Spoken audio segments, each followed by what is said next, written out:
তো হে ভিউয়ার্স, কেমন আছেন সবাই? আশা করব সবাই ভালো আছেন। তো আজকে আমরা এক্সপ্লেন করছি ড্রাগন বল এভলিউশন মুভিটা।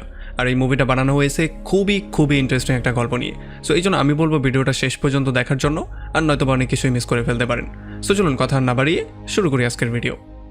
তো এই গল্পে শুরু হয় আজ থেকে 2000 বছর আগে থেকে, যখন পিকোলো নামের একটা ভয়ঙ্কর মনস্টার তার সঙ্গী ওজারুর সাথে মিলে পৃথিবীতে চলে আসে। তারা পৃথিবীতে আসার সঙ্গে সঙ্গেই পৃথিবীতে ধ্বংসযজ্ঞ শুরু করে দিয়েছিল। অনেক দেশগুলো ধ্বংস করে সেগুলোকে তাদের আন্ডারে নিয়েছিল।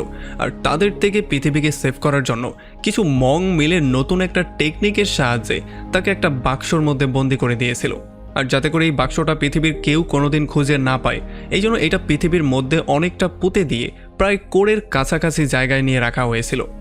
তো এখান থেকে আমরা সোজা চলে আসি 2018 সালে। আমরা দেখতে পারি গোকু নামের একটা ছেলে তার দাদা গোহানের সাথে এখানে ক্যারাতে প্র্যাকটিস করছিল। যদিও গোকু ক্যারাতে মাস্টার ছিল, তবে যখনই সে তার দাদার সঙ্গে ফাইট করতে যেত, তখন তার দাদার একটা স্পেশাল অ্যাটাক, যেটার নাম হচ্ছে শ্যাডো অ্যাটাক, সেই অ্যাটাকের কাছে বারবার করে গোকু পরাস্ত হতো।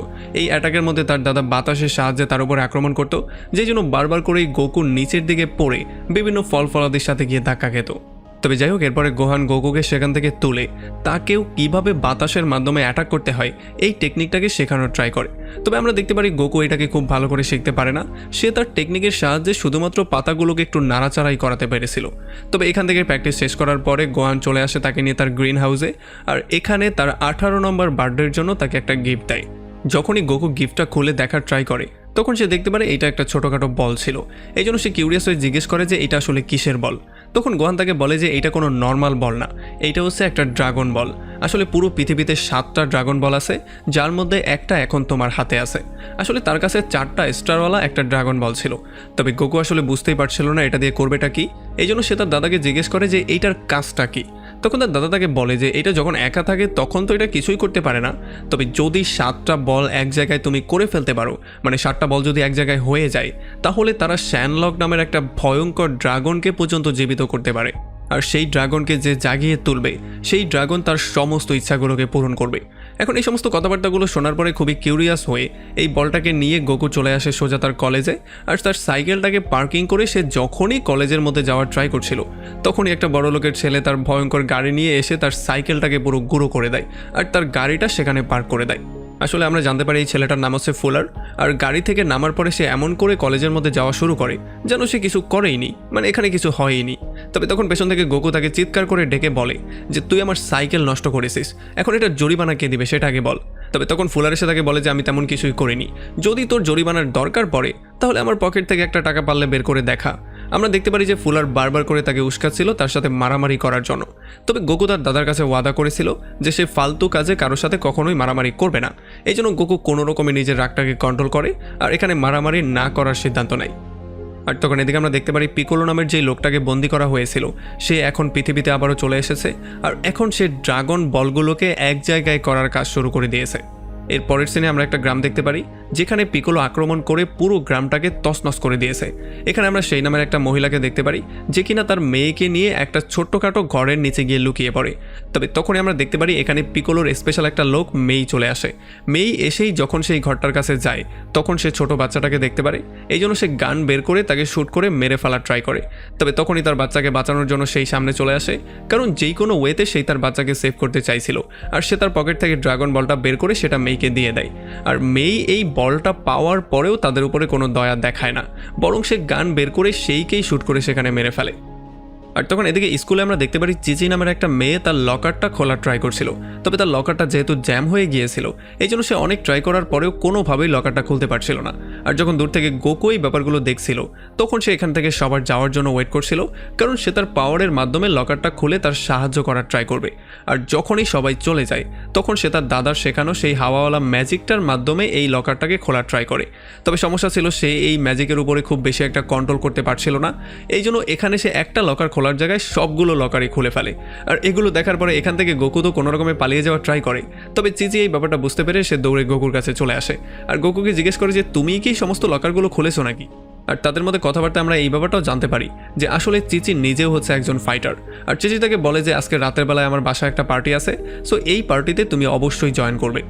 এরপরে সন্ধ্যাবেলায় গোকু চিচির পার্টিতে যাওয়ার জন্য ফুললি রেডি হয়ে যায়। তবে যখন সে চলেই যাচ্ছিল তখন তার মনে হয় চিচিকে ইমপ্রেস করার জন্য তার বলটাকে নিয়ে যাওয়া উচিত। এই জন্য সে সেই ড্রাগন বলটাকে তার সঙ্গেই নিয়ে নেয়। আর অন্যদিকে আমরা দেখতে পারি তার দাদা তাদের দুজনের জন্যই খাবার দাবার বানাচ্ছিল। তবে সে তার দাদাকে ফাঁকি দিয়ে এখান থেকে চুপচাপ বেরিয়ে সোজা চিচির এখানে চলে আসে। তবে এখানে আসার সঙ্গে সঙ্গে সে দেখতে পারে ফ্লোটার আর তার লোকজন মিলে এখানে তার জন্য ওয়েট করছিল। তারা কোনোভাবেই তাকে মধ্যে যেতে দিতে চাইছিল না, কিন্তু গোকুও কোনোভাবে তাদের সঙ্গে মারামারি করতে চাইছিল না।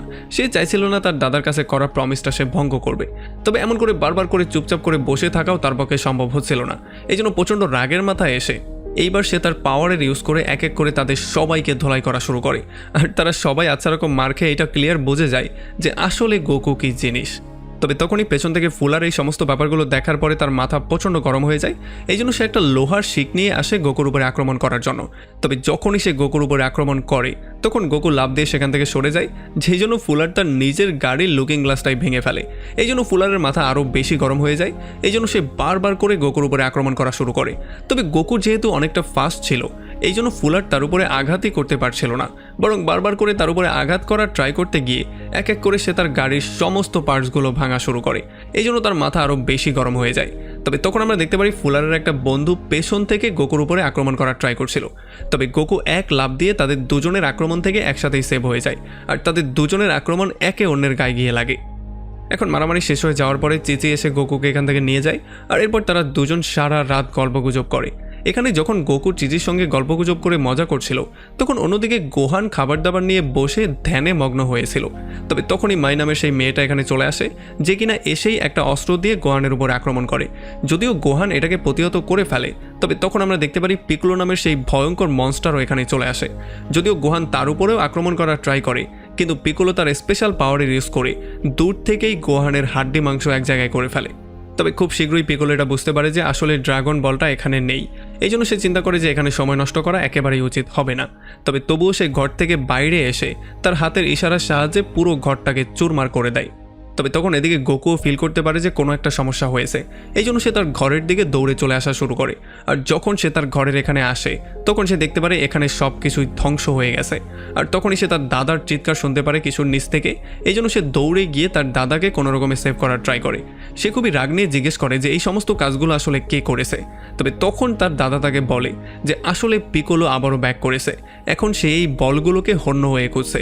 এই জন্য সে গোকুকে দায়িত্ব দেয় যাতে করে গোকু গিয়ে মাস্টার রশি নামের একটা মাস্টারের সঙ্গে মিট করে, আর তার সঙ্গে মিলে এই সমস্ত বলগুলোকে এক জায়গায় করে এগুলোর মাধ্যমে পিকলোকে ধ্বংস করে। আর এতটুকু দায়িত্ব তাকে দেওয়ার পরেই তার দাদার মৃত্যু হয়ে যায়। এরপরে পরদিন সকালবেলা গোকু তার দাদাকে কবর দিয়ে দেয়, আর তার দাদার কবরের সামনেই সে কসম করে সে যেই কোনো ওয়েতে তার দাদার দেয়া শেষ মিশনটাকে পুরো করেই ছাড়বে। আর এখান থেকে সে সোজা চলে আসে তাদের ভাঙাচোরা ঘরের মধ্যে। এখানে সে তার দাদার একটা পুরনো স্কুলের ড্রেস পেয়ে যায়, যেই ড্রেসটা কিনা ক্যারাতে মাস্টারদের জন্য ছিল। তবে তখনই হঠাৎ করে গোকু শুনতে পারে এই ঘরের মধ্যে কেউ একজন হাঁটছে। এই জন্য হাঁটার শব্দ ফলো করে করে সে গিয়ে সেই লোকটাকে খুঁজে বের করার ট্রাই করে। তবে হঠাৎ করেই তার সামনে একটা মেয়ে চলে আসে, যে কিনা আসার সঙ্গে সঙ্গেই তার উপরে গান পয়েন্ট করে ফেলে। আসলে এই মেয়েটার ড্রাগন বলগুলো খোঁজার জন্য এখানে এসেছিল। সে তার রাডারে দেখতে পেয়েছিল এখানে একটা ড্রাগন বল আছে, এই জন্য এটাকে নেয়ার জন্য সে এখানে এসেছে। আর আসার সঙ্গে সঙ্গেই সে গোকুর উপরে বারবার করে গুলি করা শুরু করে, কিন্তু গোকুও কোনো রকমে নিজেকে সেভ করা শুরু করে। আর এই মেয়েটা বারবার করে তাকে এইটাই বলছিল যে আমার বাবার ড্রাগন বলগুলো আমি যেই কোনো ওয়েতে উদ্ধার করেই ছাড়বো। তবে গোকু এগুলো রাগামাতা কিছুই বুঝতে পারছিল না। সে বলছিল যে এটা তো আমার দাদা আমাকে দিয়েছে, এটা তোমার বাবার কি করে হলো। তবে এরপরে যখন গোকু তাকে তার বলটা দেখায় তখন এই মেয়েটা পুরোপুরি শক্ট হয়ে যায়। সে দেখতে পারে এই বলের মধ্যে মাত্র 4টা স্টার ছিল, যেখানে তার বাবার কাছে যেই বলটা ছিল সেটার মধ্যে 5টা স্টার ছিল।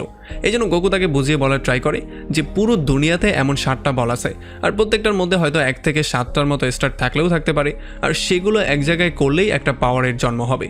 আর তখন গোকু বুঝতে পারে যে এই মেয়ের কাছে কিছু স্পেশাল পাওয়ার আছে, আর তার কাছে কিছু অত্যাধুনিক টেকনোলজিও আছে। এই জন্য সে চিন্তা করে এই মেয়ের সাহায্যে সে মাস্টার রশিকে খুঁজে বের করবে। এই জন্য সে তার কাছে সাহায্য চাওয়া শুরু করে। গোকু তাকে বলে যে যদি তুমি আমাকে সাহায্য করো তাহলে আমিও তোমার বলটা খুঁজে বের করতে তোমাকে সাহায্য করতে পারি। যদিও প্রথমে এই মেয়েটা না করে দিয়েছিল, তবে পরে সে বুঝতে পারে যে গোকু তার কোনো কাজে আসলেও আসতে পারে। এই জন্য সে তার সঙ্গে হাত মিলিয়ে ফেলে, আর সে বলে তার নাম হচ্ছে গিয়ে বালমা। তো এরপরে রাতের বেলায় তারা দুজন শহরে চলে আসে, আর এখানে ইন্টারনেটের সাহায্যে তারা মাস্টারকে খুঁজে বের করার ট্রাই করে। তবে অনেকক্ষণ খোঁজাখুঁজির পরেও কোনোভাবেই তারা মাস্টারকে পাচ্ছিল না। আর এরপরে বালমা গোকুকে জানিয়ে দেয় যে আসলে মাস্টারকে আমি খুঁজে পাচ্ছি না, আমি বলতেও পারবো না এখন সে কোথায় আছে, সো আমাদেরকে আরও বেশি পরিশ্রম করতে হবে। তবে তখনই তাদের রাডারে একটা সিগন্যাল চলে আসে, যার মানে এটা ছিল যে আশেপাশেই কোনো একটা ড্রাগন বল আছে। এই জন্য তারা সেই সিগন্যালটাকে ফলো করতে করতে একটা নিরিবিলি ঘরের মধ্যে চলে আসে। এই ঘরের মধ্যে আসার সঙ্গে সঙ্গে বালমা ঘরের দরজাটাকে ব্রেক করে সোজা মধ্যে গিয়ে বলটাকে নেয়ার সিদ্ধান্ত নেয়। এখন তাকে ফলো করে গোকুও ঘরের মধ্যে চলে আসে। তবে আস্তে আস্তে করে যখন সে সামনের দিকে যাচ্ছিল তখন ভুল করে সে একটা পাত্রর সাথে ধাক্কা খেয়ে যায়, যেই জন্য কিছু পাথর মাটির দিকে পড়া শুরু করে। তবে গোকু এগুলো মাটিতে পড়ার আগেই তার সুপার স্পিডের ইউজ করে একটা একটা করে সব কালেক্ট করে ফেলে। তবে দুর্ভাগ্যবশত একটা পাথর তার হাত থেকে ফসকে যায়, যেটা গিয়ে আরেকটা পাত্রের সাথে লাগে, যেই জন্য সেই পাত্রের শব্দ শুনে এই ঘরের মালিক ঘুম থেকে উঠে যায়। আর যখন সে বাইরে চেক করতে আসে তখন সে এখানে গোকুকে দেখার পরে সোজা দ্বিতীয় তলা থেকে লাফ দিয়ে গোকুর উপরে পড়ে আর তাকে এত জোরে একটা পাঞ্চ করে যে গোকু গিয়ে দেয়ালের সঙ্গে ধাক্কা খায়। তো এরপরেই লোকটা তাকে বলে যে অনুমতি না নিয়ে কারো ঘরের মধ্যে ঢোকার কি শাস্তি হতে পারে সেটা আমি এখন তোমাকে দেখাচ্ছি। এইটা বলেই সে তার উপরে বারবার করে আক্রমণ করা শুরু করে আর আচ্ছা রকম করে তাকে ধোলাই করে। তবে এগুলোতে বিরক্ত হয়ে গোকু এখন তার সেই স্পেশাল বাতাসের টেকনিকটা ইউজ করে তার উপরে আক্রমণ করার সিদ্ধান্ত নেয়। তবে যখনই সে তার উপরে আক্রমণ করে তখন এই লোকটা শেষ মুহূর্তে নিচের দিকে ঝুঁকে যায়, যেই জন্য আক্রমণটা গিয়ে বালমার উপরে পড়ে আর বালমা উড়ে গিয়ে অনেকটা দূরে পড়ে। তবে তখন এই লোকটা এই আক্রমণের টেকনিকটা চিনে ফেলে আর সে গোকুকে জিজ্ঞেস করে যে তোমার দাদার কি অবস্থা। আর তখন এই ব্যাপারটা আমরা জানতে পারি যে আসলে এই লোকটাই হচ্ছে মাস্টার রশি। এরপরে লোকটা তার দাদার সঙ্গে কাটানো প্রত্যেকটা মুহূর্ত মনে করা শুরু করে আর এগুলো নিয়ে হাসা শুরু করে। তবে তখন গোকু তাকে জানিয়ে দেয় যে তার দাদার মৃত্যু হয়ে গেছে আর পিকোলো আবারও ফ্রি হয়ে গেছে। আর এইটা শোনার পরে তো মাস্টার পুরোপুরি থ হয়ে যায়। এই জন্য সে দ্রুত গিয়ে তার ড্রাগন বলটাকে খোঁজা শুরু করে আর অনেকক্ষণ খোঁজাখুঁজি করার পরে ফাইনালি গোকু একটা বলের নিচে সেই ড্রাগন বলটা পেয়ে যায়। আর এটাকে নিয়ে মাস্টার রশি তাদের দুজনকে বলে যে আমাদেরকে গ্রহণ লাগার আগে যেই কোনো ওয়েতে সমস্ত বলগুলোকে এক জায়গায় করতে হবে আর সেগুলোর মাধ্যমে তার উপরে আক্রমণ করে ফাইনালি তাকে ডিস্ট্রয় করতে হবে। আর এরপর সে গোকুকে বলে যে আসলে পিকোলোর মৃত্যু গোকুর হাতেই লেখা আছে, এই জন্য গোকুকেই এই মিশনটা কমপ্লিট করতে হবে। আর এরপর সে তাদের দুজনকে বলে যে এখন আমাদেরকে স্টোন টেম্পলে যেতে হবে, কারণ সেখানে গিয়ে গোকু প্র্যাকটিস করে তার পাওয়ারকে আরও বেশি বাড়াবে যাতে করে সে পিকোলোকে ফেস করতে পারে। তো এরপরে পরদিন সকালবেলায় তারা তিনজন বেরিয়ে পড়ে সেই টেম্পলের দিকে যাওয়ার জন্য। আর আমরা দেখতে পারি লম্বা একটা জার্নি করার পরে ফাইনালি একটা মরুভূমির মধ্যে তারা সেই টেম্পলটা পেয়ে যায়। আর এই টেম্পলে আসার সঙ্গে সঙ্গেই গোকু পুরোপুরি শক্ট হয়ে যায়। সে দেখতে পারে চিচি একটা ফাইটারের সঙ্গে এখানে ফাইট করছিল, এই জন্য সে দৌড়ে চলে আসে তার সঙ্গে কথাবার্তা বলার জন্য। আর এরপরে চিচি তাকে বলে যে তোমার দাদার মৃত্যুর খবর শোনার পরে আমি অনেকটাই আপসেট হয়ে গিয়েছি, তুমি কি শোক থেকে এখনও বেরিয়ে আসতে পেরেছো? তবে এরপরে সে তাকে টুর্নামেন্টের খবরটাও জানায়। সে বলে যে সামনেই এখানে একটা টুর্নামেন্ট হচ্ছে, সো ততদিন পর্যন্ত তুমি এখানেই রয়ে যাও। তো একটু পরে গোকু চলে আসে মাস্টার রশির কাছে আর তখনই এখানে বালমা এসে তাদেরকে জানায় যে তার রাডারে তারা আরও একটা সিগন্যাল পেয়েছে, মানে ড্রাগন বল একটা এখানেও আছে। এই জন্য তারা দ্রুত তিনজন মিলে বেরিয়ে পড়ে সেই ড্রাগন বলটাকে উদ্ধার করার জন্য। তবে যখন তারা মরুভূমির মধ্য দিয়ে দ্রুত গাড়ি চালিয়ে যাচ্ছিল তখন ভুল করে তারা একটা গর্তের মধ্যে পড়ে যায়। আর তখন ইয়াচি নামের একটা ছেলে তাদের তিনজনকে সাহায্য করার জন্য আসে। তবে এর বদলে সে বালমার বাইকটা চেয়ে বসে। তবে বালমা কোনোভাবেই তার বাইকটা দিতে চাইছিল না। সে বলছিল তুমি সাহায্য না করলে সমস্যা নেই, আমরা তিনজন একাই এখান থেকে যেই কোনো ওয়েতে বেরিয়ে যাব। আর আমরা দেখতে পারি যে যতবারই করে তারা বেরিয়ে যাওয়ার ট্রাই করছিল ততবারই তারা ফেল করছিল। আর মাস্টার রশি এই ব্যাপারটা বুঝতে পেরে এখানেই আগুন জ্বালিয়ে এখানেই থাকার সিদ্ধান্ত নিয়ে নেয়। এরপরে মাস্টার রশি তাদেরকে বলে যে আসলে পিকোলো এই সমস্ত বলগুলোকে এক জায়গায় করে তার সাথী অজারুকে আবারও জীবিত করতে চায়, কারণ যদি সে অজারুকে জীবিত করে ফেলে তাহলে তার মাধ্যমে সে পুরো পৃথিবীর কন্ট্রোল আবারও নিয়ে নেবে। আর তাকে জীবিত সে একমাত্র সূর্যগ্রহণের দিনই করতে পারবে, যেটা কিনা আজ থেকে 2 দিন পরেই হতে যাচ্ছে। সো এই 2 দিন সময়ই আমাদের হাতে আছে। যদি আমরা সমস্ত বলগুলো কালেক্ট করে ফেলি তাহলে হয়তো আমরা তাকে ফেল করালেও করাতে পারি। এরপরে মাস্টার রশি তাদেরকে বলে যে এখন আমাদের কাছে একটাই অপশন আছে, আমাদেরকে সমস্ত বলগুলোকে এক জায়গায় করতে হবে আর এরপরে সেই ড্রাগনের কাছে উইশ করতে হবে যাতে সে পিকোলোকে মেরে ফেলে। তবে তখনই বালমা দেখতে পারে তার রাডারে আরও একটা সিগন্যাল চলে এসেছে আর এই জন্য সে বুঝতে পারে যে আশেপাশেই হয়তোবা একটা ড্রাগন বল আছে। আর এটা শোনার পরে মাস্টার রশি আর কোনোভাবেই সময় নষ্ট করতে চাইছিল না। সে সেখান থেকে জোরে একটা লাফ দিয়ে সোজা এই গর্ত থেকে বাইরে চলে আসে। আর এরপর সে ইয়ামচাকে ধরে বলে যে দ্রুত তুমি সিঁড়িগুলোর নিচে ফেলো আর নয়তোবা তোমার খবর আছে। তো এখান থেকে ফ্রি হয়ে কোনো রকমে তারা একটা জায়গায় চলে আসে আর এখানে এসে তারা গর্ত করার একটা মেশিনের মাধ্যমে বিশাল বড় একটা গর্ত করে ফেলে। আর এই গর্তটার সাহায্যে তারা চলে আসে একটা সুড়ঙ্গর মধ্যে। আর এই সুড়ঙ্গ দিয়ে যখন তারা একটু সামনে যায় তখন তারা চলে আসে লাভার সমুদ্রের মধ্যে। তারা এখানে এসে বুঝতেই পারছিল না যে এই ভয়ঙ্কর লাভাগুলো তারা কি করে পার করবে। তবে তখনই আমরা দেখতে পারি এখানে ভয়ঙ্কর কিছু মনস্টার এসে এক এক করে তাদের উপরে আক্রমণ করা শুরু করে। যদিও ওই মনস্টারগুলো তাদের চেয়ে সংখ্যায় অনেক বেশি ছিল, তবে তবুও তারা তিনজন মিলে আচ্ছা রকম করে ধোলাই করে এক এক করে তাদের সবাইকে শেষ করে দেয়। তবে এরপরে যখনই তারা সামনে যাওয়ার ট্রাই করে তখন তারা দেখতে পারে এই মনস্টারগুলোকে আসলে মারা সম্ভবই না। তাদেরকে মেরে ফেলে তারা আরও ডাবল হয়ে এসে আক্রমণ করা শুরু করে। আর এই সমস্ত ব্যাপারগুলো দেখার পরে মাস্টার রশি একটা মনস্টারকে ধরে লাভার মধ্যে ফেলে দেয়। আর তখন সে বুঝতে পারে যে লাভার মধ্যে ফেললেই তাদের মৃত্যু হতে পারে। এই জন্য এরপর তারা এক এক করে সবগুলোকে লাভার মধ্যে ফেলা শুরু করে। আর এমন করেই তারা মনস্টারগুলোকে মেরে তাদের লাশের মাধ্যমে একটা ব্রিজের মতো বানিয়ে ফেলে। আর এরপরে গোকু এই ব্রিজ দিয়ে সোজা লাভার ওই পারে চলে আসে আর এখানে 6 স্টারওয়ালা একটা বল পেয়ে যায়। তবে যখনই সে বলটা হাতে নিতে যাচ্ছিল তখনই এখানে মাই নামের সেই মেয়েটা চলে আসে, যে কিনা এসেই গোকুর উপরে আক্রমণ করে সেই বলটা নিয়ে পালিয়ে যাওয়ার ট্রাই করে। তবে গোকুও সঙ্গে সঙ্গে তাকে ফলো করে তার উপরে গিয়ে আক্রমণ করে দেয়। আর তাদের মারামারির মধ্যে আমরা বুঝতে পারি যে গোকু মায়ের চেয়ে অনেক গুণ বেশি পাওয়ারফুল। এই জন্য সে মাইকে আচ্ছা রকম ধোলাই করে তাকে সেখানে কাবু করে ফেলে। আর এরপরে সে বলটা নিয়ে সোজা বালমাকে দিয়ে দেয়। এরপরে বালমা তাদেরকে বলে যে এখন শুধুমাত্র তাদের হাতে 2 দিনই বাকি আছে, আর এই 2 দিনের মধ্যে যদি তারা সমস্ত বলগুলো এক জায়গায় করতে না পারে তাহলে পৃথিবী পুরোপুরি ধ্বংস হয়ে যাবে। এই জন্য মাস্টার রশি তাদেরকে বলে যে এখন আমাদের হাতে শুধুমাত্র একটাই ভরসা আছে, সেটা হচ্ছে আমাদের পুরনো মাস্টার। এই জন্য সে সোজা চলে আসে তাদের পুরনো মাস্টার জি এর কাছে। এখানে মাস্টার রশি মাস্টার জিকে বলে যাতে করে সে পিকোলোকে বন্দি করার জন্য একটা বাক্স বানিয়ে দেয়।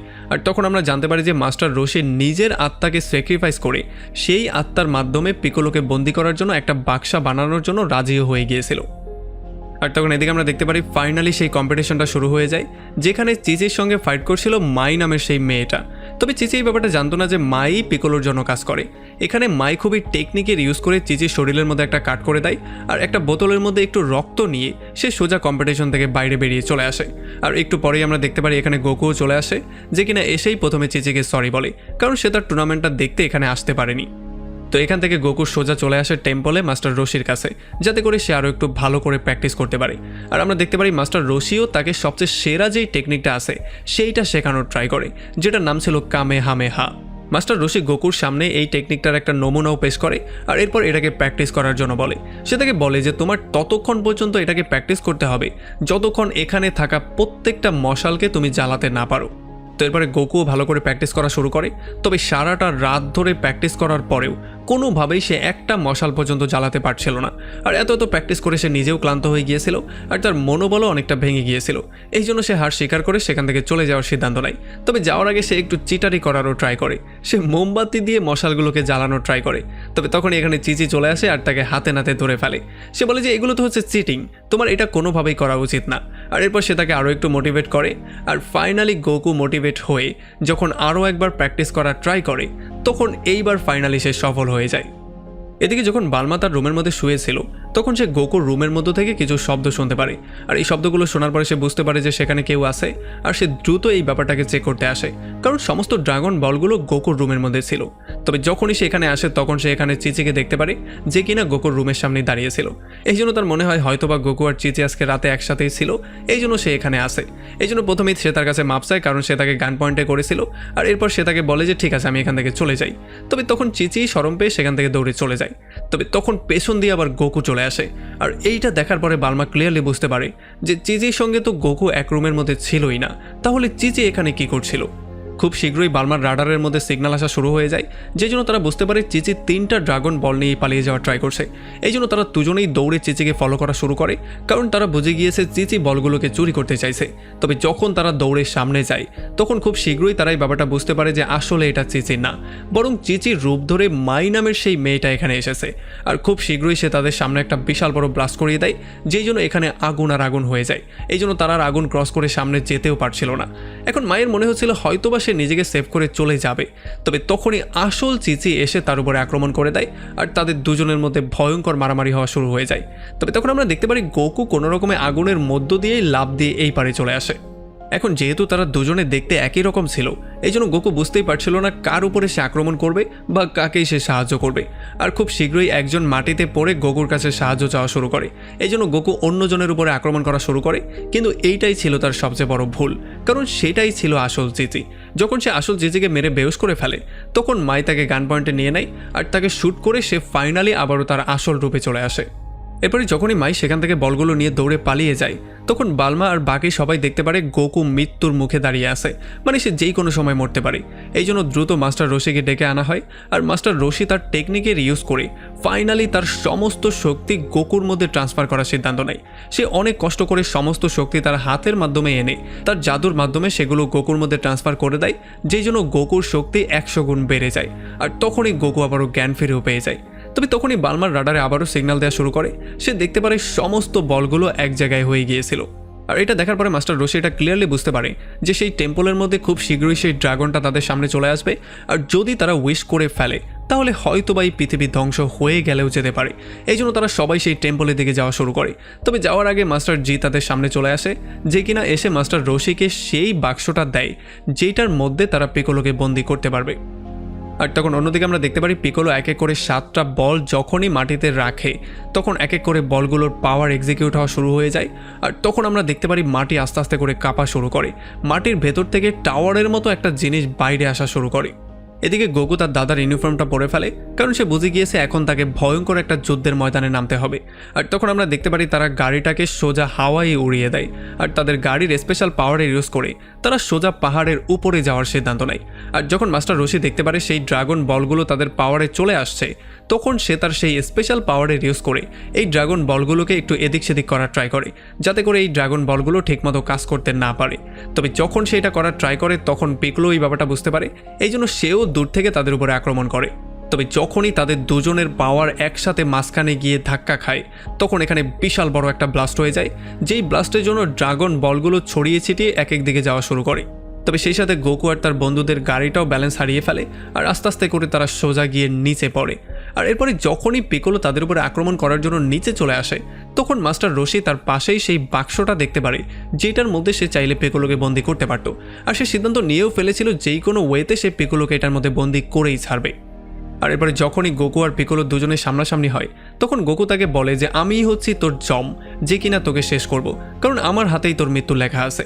তবে তখন পিকোলো এই ব্যাপারটা ক্লিয়ার করে তাকে বলে যে আসলে গোকু হচ্ছে উজারুরি বংশধর, যখনই এখানে সূর্যগ্রহণ শুরু হয়ে যাবে তখন গোকু আস্তে আস্তে করে নিজেই উজারুতে কনভার্ট হয়ে যাবে আর সেই তার নিজের হাত দিয়ে এক এক করে তার সমস্ত সঙ্গীদেরকে মারবে। আর যখনই সত্যি সত্যি সূর্যগ্রহণ শুরু হয়ে যায় তখনই গোকুর শরীর ট্রান্সফার হওয়া শুরু হয়ে যায় আর সে একটা ভয়ঙ্কর মনস্টারের রূপ নিয়ে নেয়। এখন মনস্টারের রূপ নেওয়ার সঙ্গে সঙ্গেই সে প্রথমে বালমা আর ইয়ামসের উপরে আক্রমণ করা শুরু করে আর তাদেরকে ফলো করা শুরু করে। তবে এই ব্যাপারটা দেখার পরে মাস্টার রশি সেই বাক্সটা নিয়ে সোজা পিকোলোকে বন্দি করার মন্ত্র পড়া শুরু করে।